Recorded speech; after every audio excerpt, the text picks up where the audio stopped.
ছদ্মবেশ নিয়ে জগদ্ধাত্রীর পায়ে রং লাগাতে এসে উৎসব আর স্বয়ংবর কাছে ধরা পড়ে গেল দুর্গা। হ্যাঁ বন্ধুরা, এমনটাই দেখা যাবে। তাই সম্পূর্ণ জানতে ভিডিওটিতে লাইক দিয়ে চ্যানেলটি সাবস্ক্রাইব করে দেখতে থাকুন।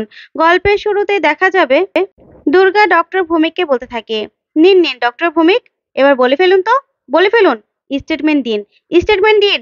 তখনই ডক্টর ভৌমিক ভয় পেয়ে যায় আর বলতে থাকে, না, আমি কোনো স্টেটমেন্ট দেবো না, আমি স্টেটমেন্ট দিলে আমি ফেঁসে যাব। তখন দুর্গা বলতে থাকে, জানেন তো অপারেশন করা কাকে বলে? আপনি তো আমার মাকে পুরো পঙ্গু করে দিয়েছেন, একটা মেয়ের জীবনটা পুরো শেষ করে দিয়েছেন। আমার বাবা এখনো আমার মায়ের জন্য কান্না করে। আমার মাকে একদম অচল করে দিয়েছেন আপনি, একটা পুরো পরিবারকে আপনি শেষ করে দিয়েছেন। আবারও আপনি বলছেন আপনি বলবেন না, স্টেটমেন্ট দেবেন না। ওই ডিপার্টমেন্ট ডিপার্টমেন্ট ব্যর্থ হতে পারে, কিন্তু আমি কিন্তু ব্যর্থ হব না। আমি কিন্তু ঠিকই আপনার অপারেশন করব, বুঝতে পেরেছেন? আমি কিন্তু ঠিকই আপনার অপারেশন করব। তখনই ডক্টর ভৌমিক ভয় পেয়ে যায়, বলতে থাকে, কি করবে তুমি, কি করবে?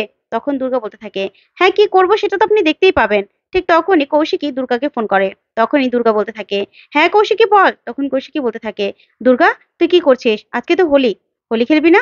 তখন দুর্গা বলতে থাকে, হ্যাঁ খেলবো তো, আর ও বাড়িতেও আসবো। তখনই কৌশিকী বলতে থাকে, কি বলছিস তুই? তখন দুর্গা বলতে থাকে, হ্যাঁ আসবো তো। আমার মায়ের পায়ে, তোর পায়ে, আমার বাবার পায়ে আমি রং দেবো না, এটা কি হয়? তখন কৌশিকী বলতে থাকে, দুর্গা যদি তুই ধরা পড়ে যাস? তখন দুর্গা বলতে থাকে, আরে না, এই দুর্গাকে ধরা কি এত সহজ? দুর্গাকে কেউ ধরতে পারবে না, কেউ না। এমন ভাবে যাবো না, কেউ বুঝতেই পারবে না, কেউ ধরতেই পারবে না। তখন এই কথা শুনে কৌশিকী অবাক হয়ে যায়। তারপরে কৌশিকী বলতে থাকে, কি দুর্গা তুই এখন কি করছিস? তখন দুর্গা বলতে থাকে, ডক্টর ভৌমিককে ছো মেরে তুলে এনেছি, বুঝতে পেরেছিস? ছো মেরে তুলে এনেছি, ওনার আজকে অপারেশন করবো আমি, অপারেশন। তখনই কৌশিকী বলতে থাকে, কি বলছিস তুই, অপারেশন করবি মানে? তখন দুর্গা বলতে থাকে, হ্যাঁ আমার মাকে উনি অপারেশন করেছিল, অপারেশন থিয়েটারে উনি ছিল, তাই আমার মায়ের এই অবস্থা। ওনাকে আজকে আমি অপারেশন করব, ডাক্তারি করছি আমি, বুঝতে পেরেছিস? ডাক্তাররা ওরকম ছুরি কাঁচি ব্যবহার করে, আর আমি ওনার জন্য দা বটি ব্যবহার করব, বুঝতে পেরেছিস? তখনই ডক্টর ভৌমিক ভয় পেয়ে যায়।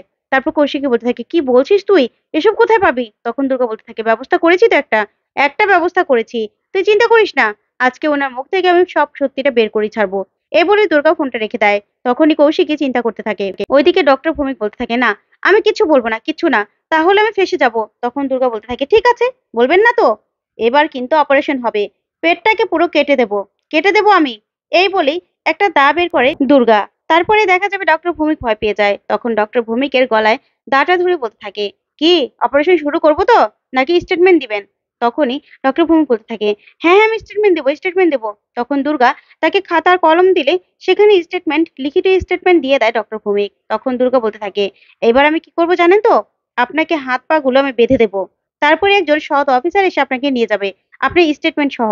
তখনই ডক্টর ভৌমিক বলতে থাকে, তারপরে? তখন দুর্গা বলতে থাকে, তারপরে কি হবে ক্রমশ প্রকাশ্য, বুঝতে পেরেছেন?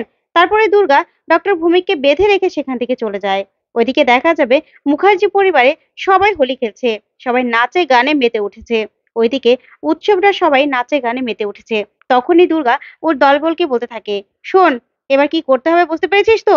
এই যে তত্ত্বগুলো, তত্ত্বগুলো চলে এসেছে, এই তত্ত্বগুলো নিয়ে বলতে হবে যে কাকন্দির শ্বশুরবাড়ি থেকে তত্ত্বগুলো পাঠিয়েছে, ঠিক আছে? তখনই ছেলে মেয়েগুলো বলতে থাকে, ঠিক আছে। তারপর দুর্গা বলতে থাকে, আচ্ছা মুখটা লুকোবো কি করে বলতো? তখনই সবাই মিলে সানগ্লাস পরে নেয়। তারপরে দুর্গা বলতে থাকে, এবার সবাই সবার মুখে রং লাগিয়ে নে, রং লাগিয়ে নে। আমাকে মোবাইলটা দে তো, আমি ভালো করে রং লাগিয়ে নিচ্ছি। তখনই দুর্গা নিজের মুখে রং লাগিয়ে নেয় ভালো করে, যাতে কেউ না চিনতে পারে। আর কালারিং পরচুলো পরে নেয় দুর্গা। তারপরে দেখা যাবে মুখার্জি পরিবারে আস্তে আস্তে যেতে থাকে দুর্গা তার লোকজন নিয়ে। ওইদিকে কাকনরা নাচ করছে। ঠিক তখনই দেখা যাবে দুর্গার দলবল সেখানে ঢুকলেই চন্দ্রনাথ এসে বলতে থাকে, তোমরা তোমরা কারা? তখন দুর্গার সাথে একটা মেয়ে বলতে থাকে, আমরা কাকনদের শ্বশুরবাড়ি থেকে এসেছি তত্ত্ব নিয়ে। তখনই চন্দ্রনাথ বলতে থাকে, তোমরা? তখন কৌশিকের মা বলতে থাকে, এ কি জাদু, তুমি এখানে কি করছো, যাও ওদিকে নাচ হচ্ছে যাও। তখনই চন্দ্রনাথ বলতে থাকে, বৌদি দেখুন তো, কাকনের শ্বশুরবাড়ি থেকে নাকি তত্ত্ব এসেছে। তখনই কৌশিকের মা বলতে থাকে, ঠিক আছে আমি দেখছি। তারপর কৌশিকের মা বলতে থাকে, ঠিক আছে চলো, ওইদিকে চলো তোমরা। এই বলে সবাইকে নিয়ে তত্ত্বগুলো রাখতে নিয়ে যায় কৌশিকের মা। সেই সুযোগে জগদ্ধাত্রীর কাছে চলে যায় দুর্গা। তখনই গিয়ে জগদ্ধাত্রীর পায়ে রং লাগাতে থাকে। ওইদিকে আশীর্বাদ নিতে থাকে দুর্গা। ঠিক তখনই উৎসবের হঠাৎ করে চোখ পড়ে দুর্গার দিকে। তখনই উৎসব বলতে থাকে, এই মেয়েটাকে জগদ্ধাত্রীর কাছে কি করছে? এই বলেই যখনই উৎসব এগোতে থাকে ঠিক তখনই কৌশিকী ব্যাপারটা দেখে ফেলে। আর ব্যাপারটা দেখে বুঝে যায়, আর তাড়াতাড়ি করে উৎসবের কাছে চলে আসে কৌশিকী। এসেই উৎসবের মুখে অনেকগুলো রং লাগিয়ে দেয়। তখন উৎসব বলতে থাকে, কে কে রং লাগালো আমার? তখনই কৌশিকী বলতে থাকে, তোর বড়দি লাগিয়েছে। আমার ভাইয়ের চোখে মুখে আমি একটু রং লাগাবো না? এটা কি হয়? আজকে হোলির দিনে রং না লাগালে কি করে হবে?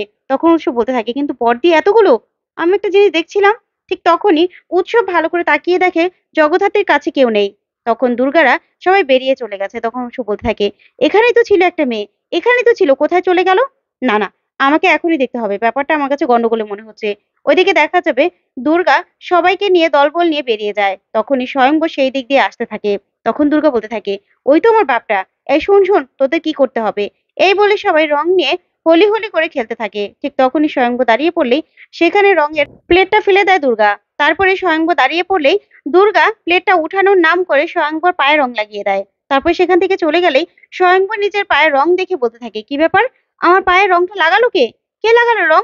ওইদিকে উৎসব চারদিকে খুঁজতে থাকে দুর্গাকে, কিন্তু কোথাও পায় না। তখনই দেখা যাবে কাকনের শাশুড়ি মা সেখানে চলে আসে। তখনই এই কথাতে বৈদেহী বলতে থাকে, আচ্ছা আপনি এসেছেন, আসুন আসুন। তখন কৌশিকীর মা বলতে থাকে, আপনি যখন আসবেনই এত তত্ত্বের কি দরকার ছিল বলুন তো? তখনই ডক্টর শ্রীমতী সেন বলতে থাকে, তত্ত্ব? কই, আমি তো কোনো তত্ত্ব পাঠাইনি। তখন বৈদেহী বলতে থাকে, কি বলছেন আপনি? আপনি কোনো তত্ত্ব পাঠাননি? এই তো একটু আগে ছেলে মেয়েগুলো এসে কতগুলো তত্ত্ব রেখে গেল। তখনই শ্রীমতী সেন বলতে থাকে, না তো, আমি তো কোনো তত্ত্বই পাঠাইনি। তখন উৎসব বলতে থাকে, আমি ঠিক দেখেছিলাম, একটা মেয়ে এসে জগদ্ধাত্রীর পায়ে রং লাগাচ্ছিল। কই, আমাদের পায়ে তো রং লাগালো না। নিশ্চয়ই কোনো একটা ঘাবলা আছে। আমি এখনই সিসিটিভি ফুটেজ চেক করবো, হ্যাঁ এখনই। এই বলে উৎসব সিসিটিভি ফুটেজের ওখানে চলে যায়। তারপরে লক্ষণকে বলতে থাকে, লক্ষণ দা, আপনি এখনই ড্রয়িং রুমে সিসিটিভি ফুটেজটা চালান তো। তারপরে দেখা যাবে সিসিটিভি ফুটেজ চালালেই উৎসব বলতে থাকে, এই তো সেই মেয়েটা, এই তো জগদ্ধাত্রীর সামনে।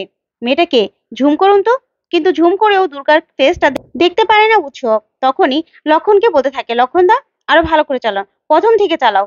এই দেখতে থাকলে তখনই স্বয়ংভু চলে আসে। সে বলতে থাকে, কি ব্যাপার উৎসব, কি দেখছিস? তখন উৎসব বলতে থাকে, দেখছি দেখছি, দেখ দেখ দেখ, একটু আগে এই মেয়েগুলোই তত্ত্ব নিয়ে এসেছিল কাকনের শ্বশুরবাড়ির কথা বলে, কিন্তু কাকনের শাশুড়ি মা কোনো তত্ত্বই পাঠায়নি। তখনই স্বয়ংভু বলতে থাকে, কি বলছিস তুই? তখন উৎসব বলতে থাকে, হ্যাঁ, কতগুলো ছেলে মেয়ে নিয়ে এই যে এই মেয়েটা এসেছিল, দেখ জগদ্ধাত্রী পায়ে রং লাগাচ্ছে। তখনই স্বয়ংভু বলতে থাকে, দেখি দেখি, ঝুম করো তো লক্ষণদা। তারপর ভালো করে ঝুম করলে স্বয়ংভু বলতে থাকে, হ্যাঁ হ্যাঁ, একটু আগেই তো এই ছেলে মেয়েগুলোকে আমি এখান দিয়ে যেতে দেখলাম, দেখলাম তো আমি। তখন উৎসব বলতে থাকে, দেখেছিস, আমি বললাম না, কোনো একটা উদ্দেশ্য নিয়ে ঠিক এসেছিল, একটুর জন্য ধরতে পারলাম না। শুধুমাত্র জগদ্ধাত্রীর পায়েই আবির লাগালো, আর কারো পায়ে তো লাগায়নি। তার মানে কিছু একটা কারণ তো রয়েছে। তখন স্বয়ংভু বলতে থাকে, আচ্ছা ভালো করে দেখতে হবে, ভালো করে দেখতে হবে, সাইডে আশেপাশে কি আছে আর কি পড়েছে দেখতে হবে। তখনই সেখানে কৌশিকী চলে আসে। আর সে বলতে থাকে, এ কি স্বয়ংভু, এটা কি তোমার ডিপার্টমেন্ট নাকি, তুমি এখানেও তদন্ত করবে? তখন স্বয়ংভু বলতে থাকে, বড়দি। তখন কৌশিকী বলতে থাকে, হ্যাঁ, আজকে আজকে হোলির দিন, কত মানুষ আসবে যাবে, সেটা নিয়েও কি তোমাদের তদন্ত করতে হবে? তখন স্বয়ংভু বলতে থাকে, না না বড়দি। তারপরেও তখন কৌশিকী বলতে থাকে, না, আর কোনো কথা নয়, চলো এখান থেকে। তো বন্ধুরা, আজকের আপডেটটি কেমন লাগলো কমেন্ট করে জানাও। ধন্যবাদ।